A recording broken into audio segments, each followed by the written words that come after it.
All right, sweet. Let's get started. Hope you guys are having a great day so far.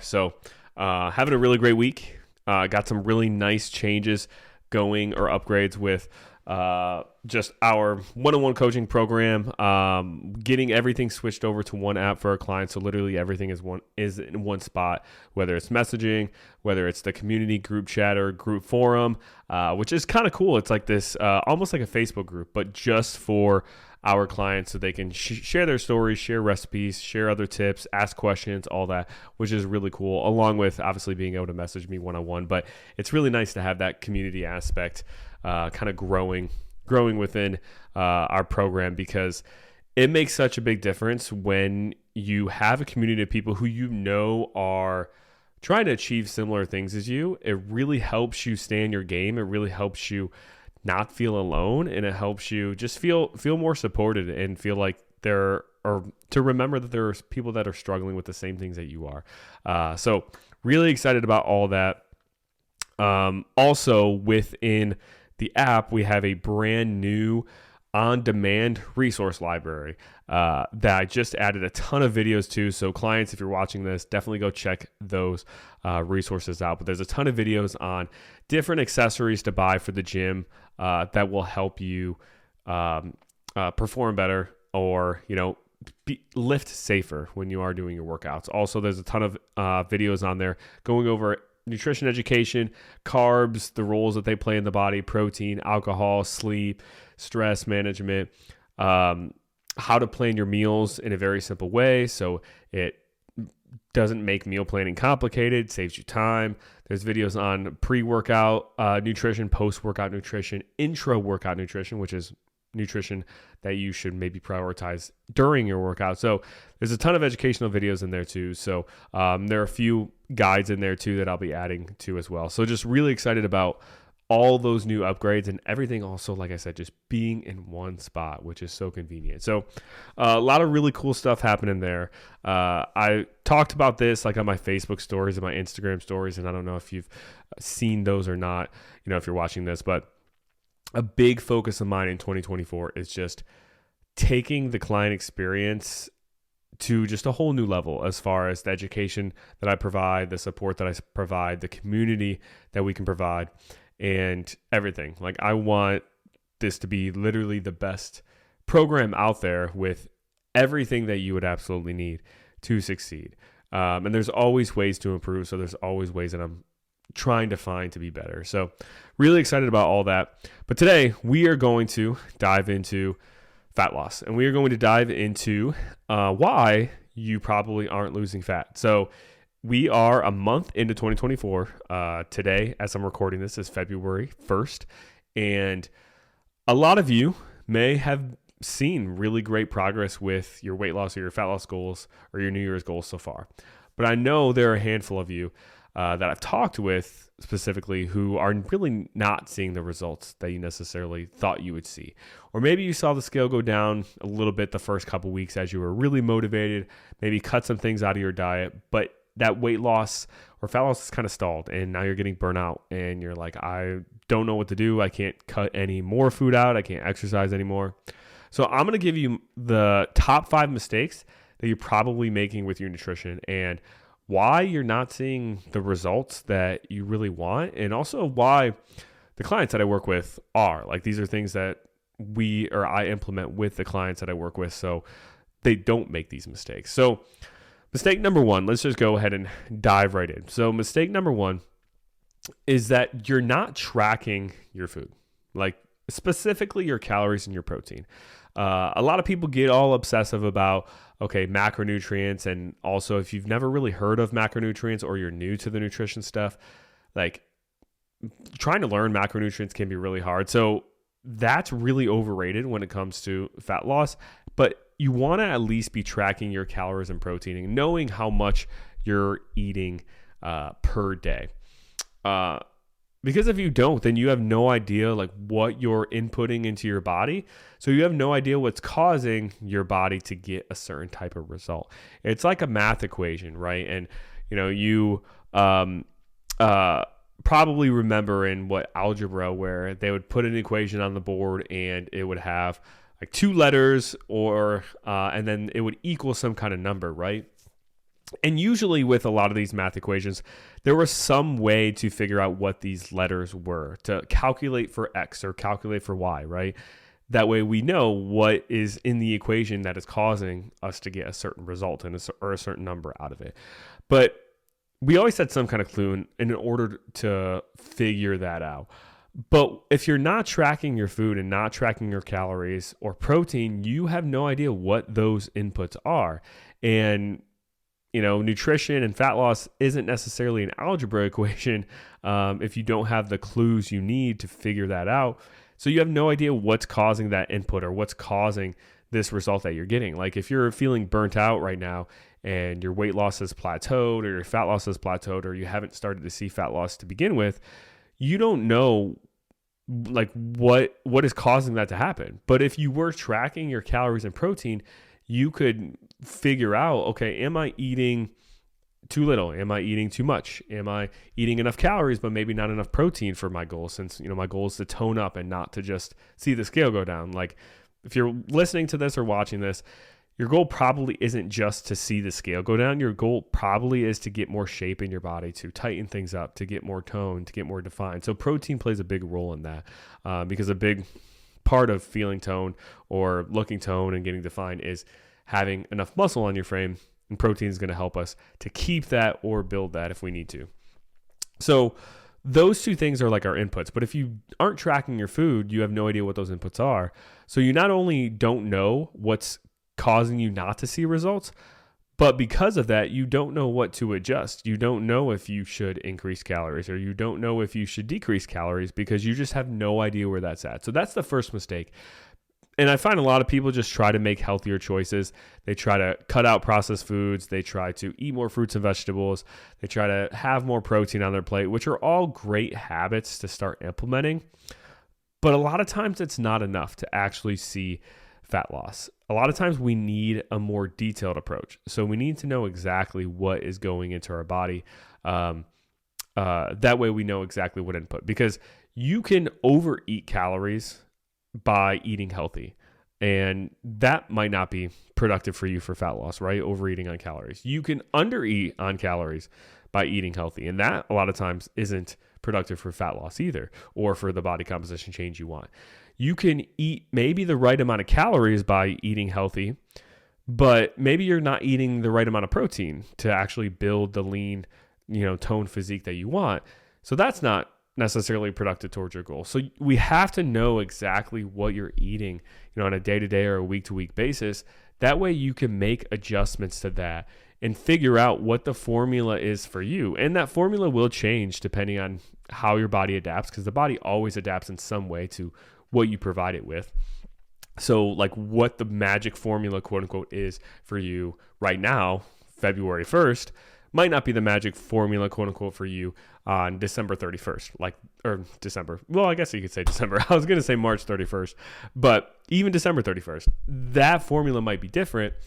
But when we have those pieces of information, as far as knowing how many calories we're eating, knowing how many grams of protein we're eating, we have that knowledge to then make an educated adjustment to get you out of that plateau, or to get you to start losing fat to begin with if you haven't even started to see the results at all. So that's number one, is you just aren't tracking your calories and protein. Like those two things nutritionally are the top two things that are going to make the biggest impact on your results, and adjusting those in the right way are going to make the biggest impact on your results. And if you are not paying attention to those things, then you're kind of just like shooting blindly in the dark. It's like playing darts in a dark room, and you just turn the lights off and you throw the dart, and then you end up turning the light on to see like where the dart ended up. And probably on top of that, you probably should add some like spinning around and stuff too. And you just have no idea like what you're really aiming at, what your actual goal is. And you're just kind of, going in blindly. So that's mistake number one, is not tracking your food, specifically your calories and your protein. Mistake number two is that you are tracking your food, but you're not being exact. So I've talked with people before, and they have told me that, they've tried MyFitnessPal in the past. And for one, do not listen to the MyFitnessPal recommendations when it comes to calories.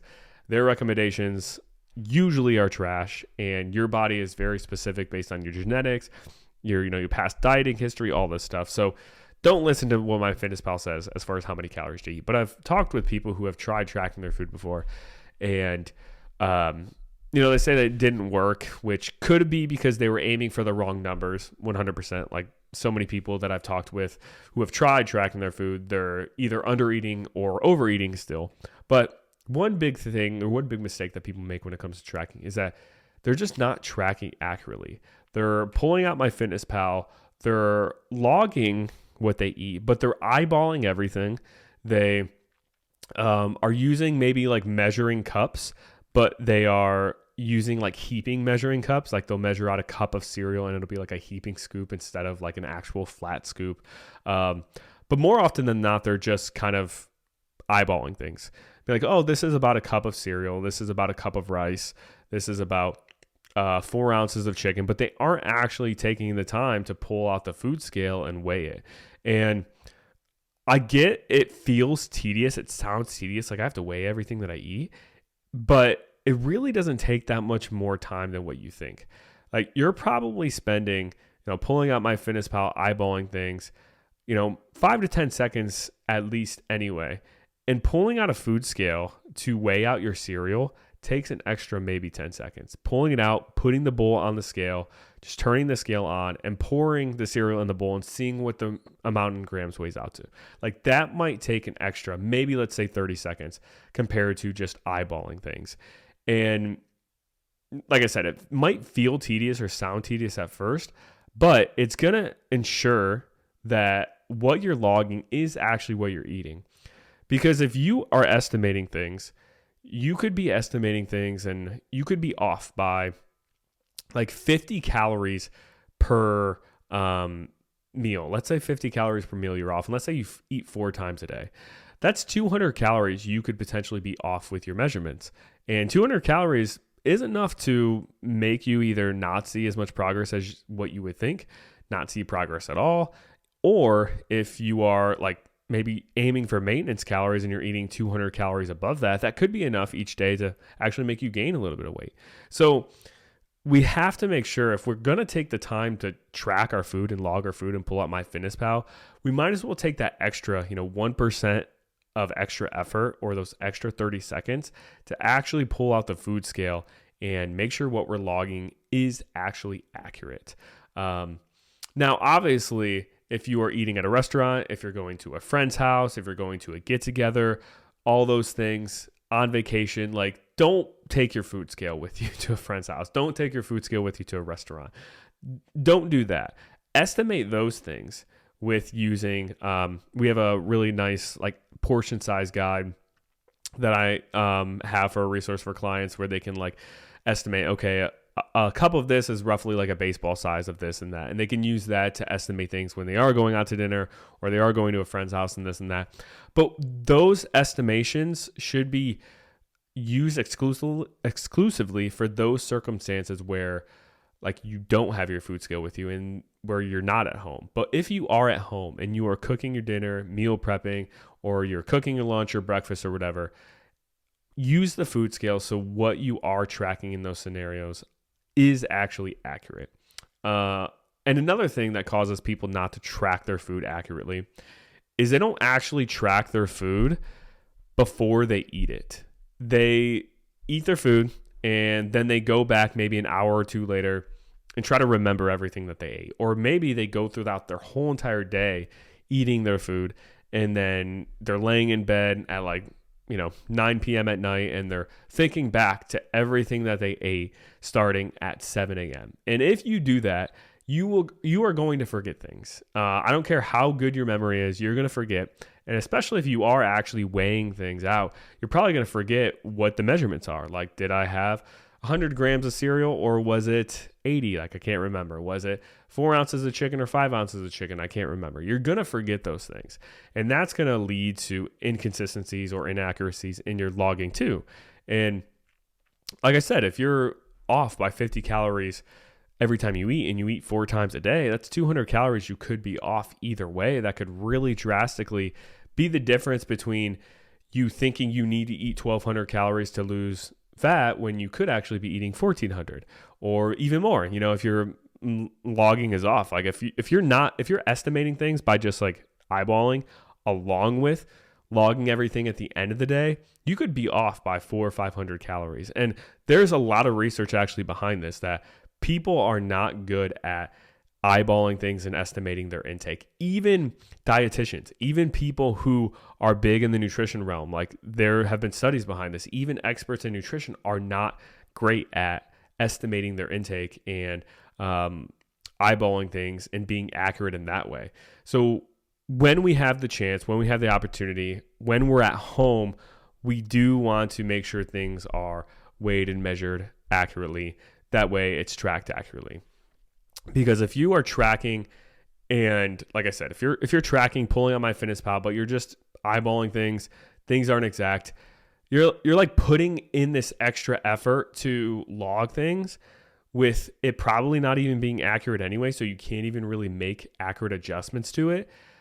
And at that point, you might as well not even be tracking to begin with. You might as well be trying to take a different approach of not tracking your food, because it's just not accurate enough to make adjustments to. So that's mistake number 2, is that you're tracking, but it's actually not exact. And like I said, there are exceptions when you go to restaurants, when you go to friends' places and things like that. But when you're at home, cooking your own food, preparing your own food, eating things with barcode scanners that are easy, especially things that are like already pre-portioned, like we want to make sure those things are accurate.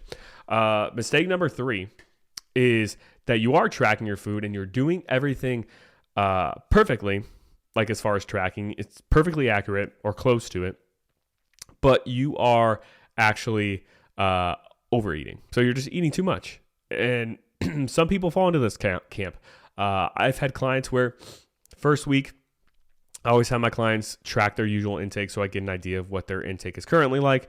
And I have had clients where they come into the program and they're just overeating. They're just eating more than what their body actually needs. And that's why they've really been struggling with weight loss or fat loss. And then when we take a look at their intake, maybe they're eating just a lot of highly processed foods that are very calorie dense, so they aren't really filling.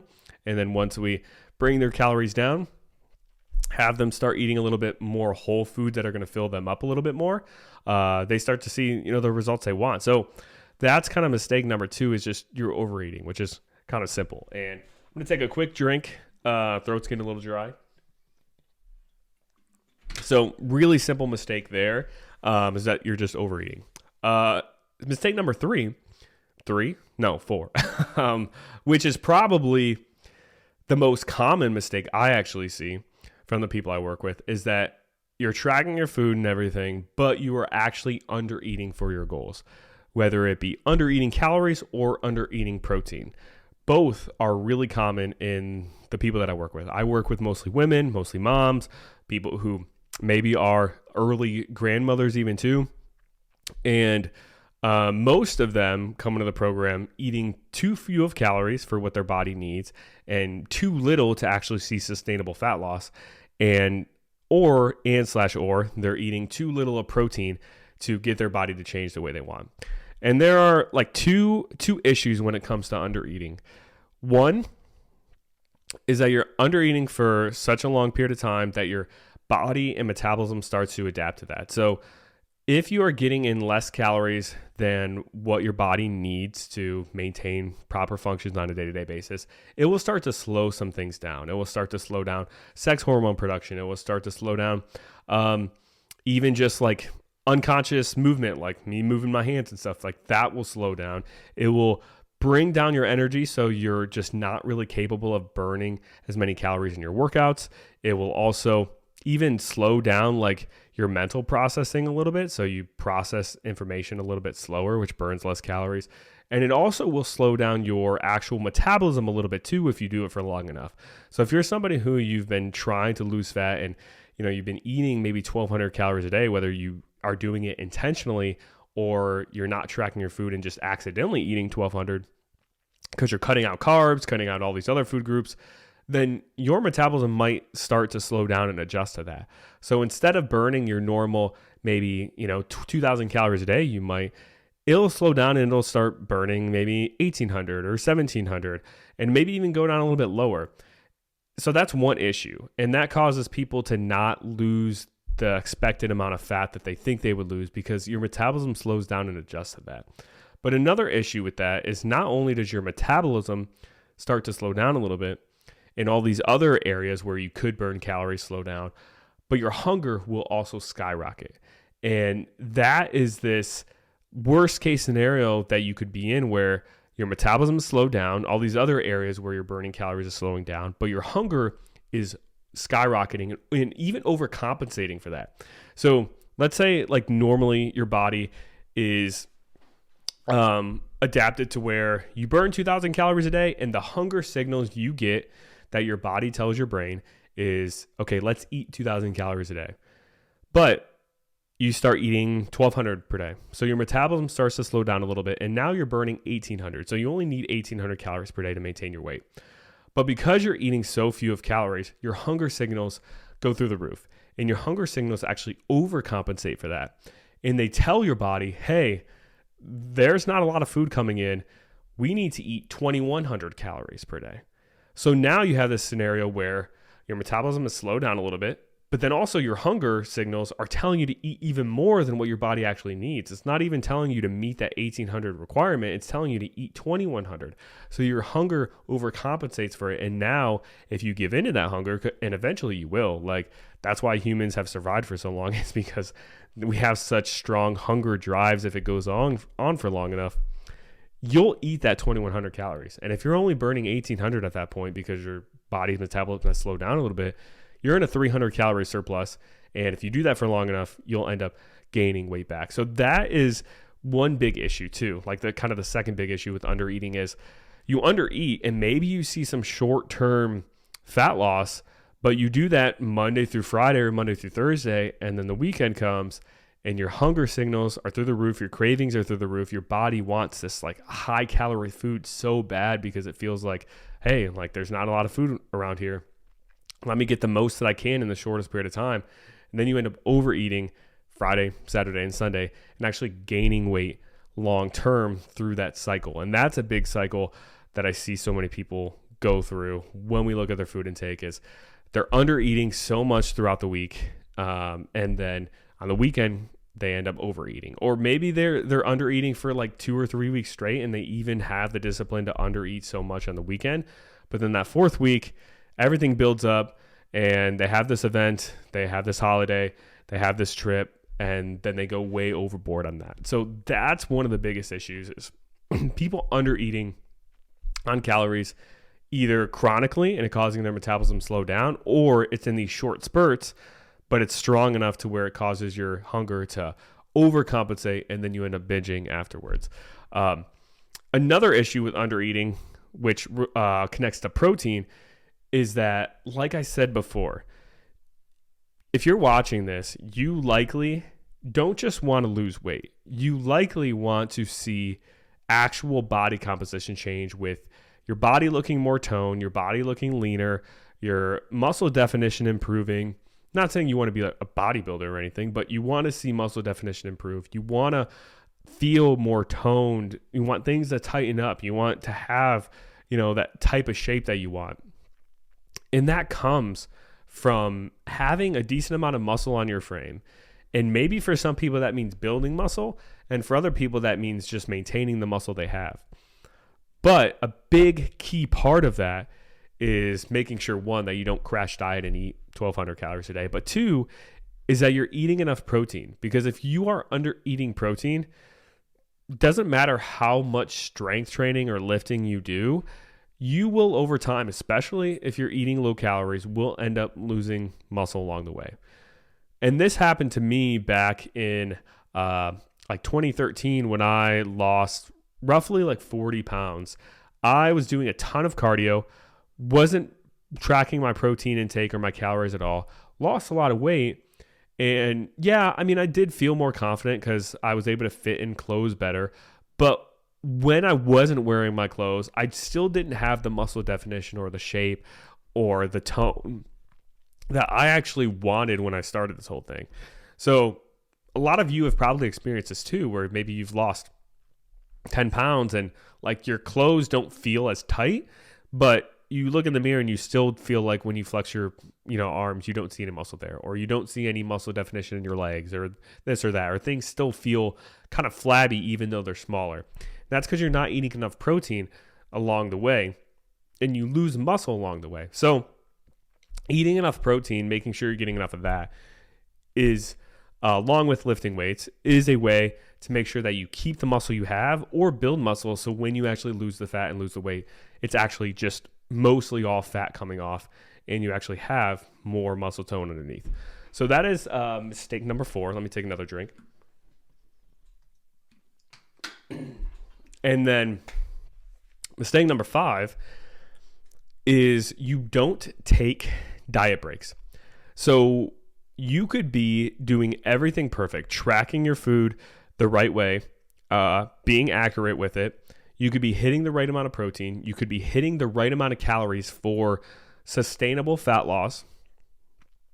But if you don't implement quote unquote diet breaks, then you're going to have a tough time probably keeping that weight off long term. Even if you, like I said, even if you're not even crash dieting. And that is because no matter how big the deficit is as far as a calorie deficit, to some extent, you will still have some slowing down in the metabolism the longer you are in a calorie deficit, quote unquote. So calorie deficit means we are eating less calories than what we burn. A healthy calorie deficit for most people is around 500 calories per day, or maybe 400 to 500. So if you burn 2,000 calories a day, the right kind of calorie deficit for you might be for you to eat 1,500 to 1,600 calories per day. But even though that's quote unquote healthy and sustainable for fat loss, if you do it for long enough, you'll start to deal with those negative side effects of your metabolism slowing down, your hunger going through the roof as well. So we not only experience those negative side effects when we crash diet and we eat super low calories, but we also experience it when we eat a little bit lower than what we burn. That's a healthy rate of fat loss, but we do it for a long period of time without taking breaks or diet breaks in between, which I'm going to describe in a second. It's almost like, let's say if you had, if you decided you weren't going to do dishes ever again, let's say you don't have a dishwasher and you hand wash all your dishes and you decide you're never going to do dishes again. If you have 4 people living in the house, that sink is going to get piled up with dishes very quickly, right? Everyone's using, let's say 3 plates a day for breakfast, lunch, and dinner, along with utensils and stuff. That's going to fill up really quickly. And you're going to have this big mess of all these dishes in your sink piled up within probably like a day. Now, let's say if you were living on your own and you decided you weren't going to do dishes ever again, or you were going to see how long it would take for that sink to get filled up. So now you're only using, let's say, 3 plates a day because it's just you, breakfast, lunch, and dinner, and some utensils. That's going to take a longer period of time for that sink to fill up, right? But it still will fill up eventually. And you will still have that mess of a full sink to fill up or to clean up eventually. And that's a similar situation as, being on a crash diet versus being on a sustainable fat loss phase or diet, but doing it for too long. Both scenarios, eventually, the mess is going to come and you're going to have to clean that up. But with, 4 people living in the house, crash dieting, versus 1 person where, you're not crash dieting, but you're still losing fat at a sustainable rate. Like the first scenario, obviously, there's a bigger mess to clean up sooner. But there's still a mess in both scenarios. So what diet breaks are used for and how I implement them with clients is every usually 8 to 12 weeks, we will do a planned maintenance phase. So instead of being in our fat loss phase, we'll bring calories up a little bit to maintenance. Usually we do a little bit of a jump in calories the first week, and then the second week of the quote unquote diet break or maintenance phase, we'll do another small jump.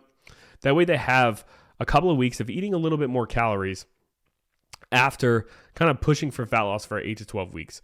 And what this does is it allows us to clean up this mess and allows us to eliminate these negative adaptations of our metabolism slowing down or hunger skyrocketing along or throughout the fat loss process.